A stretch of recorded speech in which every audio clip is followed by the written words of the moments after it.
Oh, hey, I'm John from the Line, Mezzanine Men's Bible Study, and I want to talk to you about how we as Christians can shine our light out of the darkness. So I want you to turn to 2 Corinthians 4, and let's talk about how we can spread our light to others, be a witness, carry out that one summer, one salvation promise, reaching out to one person, maybe more, saving them. So here in 2 Corinthians chapter 4, Paul talks about how we are treasures in jars of clay. These mortal bodies are jars of clay, and as we're the living proof of how we hold that treasure of life, that light, that knowledge of God that God has put in us in our mortal bodies. And we need to show and tell non-believers about Christ's death and resurrection and how that can bring life to them. That's our light. This light, boom, is Christ's death and resurrection, how Christ conquered death, and because of that, we have life, and we have that light that we can spread to others.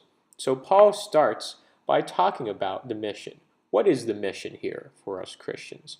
Well, we rejected our old selves, as he talked about in verse 2.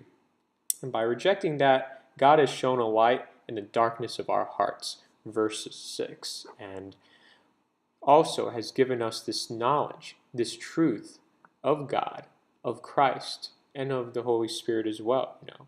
And we need to shine as a light in the darkness. Well, when we shine out of the darkness, we need to be a light to others. Well, what's light like? Well, if we look at a flashlight, say, and we want to know what light's like, what can it do? Well, light reveals, so it reveals what's in front of you. It signals, so sometimes people turn the light on and off, and it guides. So if you point light a certain way, people look at it. Sometimes it can illuminate a path. It's part of revealing, but it's more directional.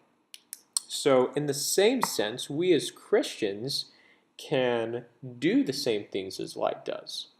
We can reveal the truth, we can signal what is and isn't sin, and we can guide people towards God and His will. So think about that. Think about the characteristics of light and how we could apply that along those lines. Verses 7 through 12, Paul warns now that we're the light, we have the light, how we as a light in the darkness will encounter threats, will encounter hardships, tough times, because there's still darkness. What are some of those areas of darkness that we'll encounter? What is the darkness that we'll encounter? Maybe we'll encounter, clubs, strip clubs maybe. There's darkness in the community. Maybe neighbors who are not saved. Maybe the workplace. Maybe our bosses who don't look at God. Maybe, gangs. Maybe alleys where you have people that are not there to promote God's grace. Maybe they're there to solve depression through drugs, to solve depression through alcohol. Maybe substance abuse, is involved there. So you have a lot of darkness in different forms. When we say, oh, the world is dark, you know what? We can be a light in the world, but we need to act in a communal sense, act local while we think global. So in the same sense, we're going to encounter a lot of problems, a lot of things as the light in the darkness. And as Paul says, we're going to be hard pressed, but we're not going to be crushed, perplexed, but not in despair, persecuted, but not abandoned, struck down, but not destroyed. We will carry around the death of Christ, but in the same respect, we will show the life of Christ. So we need to do that as Christians and show that light. Then Paul charges us to speak to non-believers about the gospel.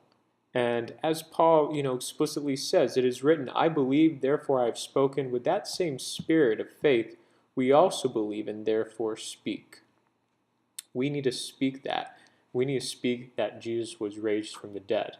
But not only that, but we need to show that through our actions. Maybe show it by helping someone recover from their drug addiction, or alcohol addiction. Maybe doing small acts like talking about their day, being a friend to them, or maybe helping someone tutor, or helping someone move stuff, move out of a house, move in a new place. Be that Christian, because being that Christian and saying, you know what, I'm doing it because that's what I need to do as a Christian, that's going to be a light that shines to them and is going to say, wow, that light is incredible.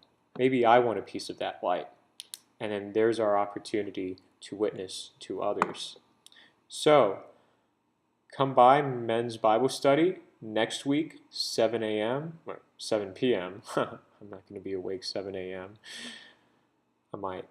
But anyway, come by 7 p.m. Mondays, and I will see you here.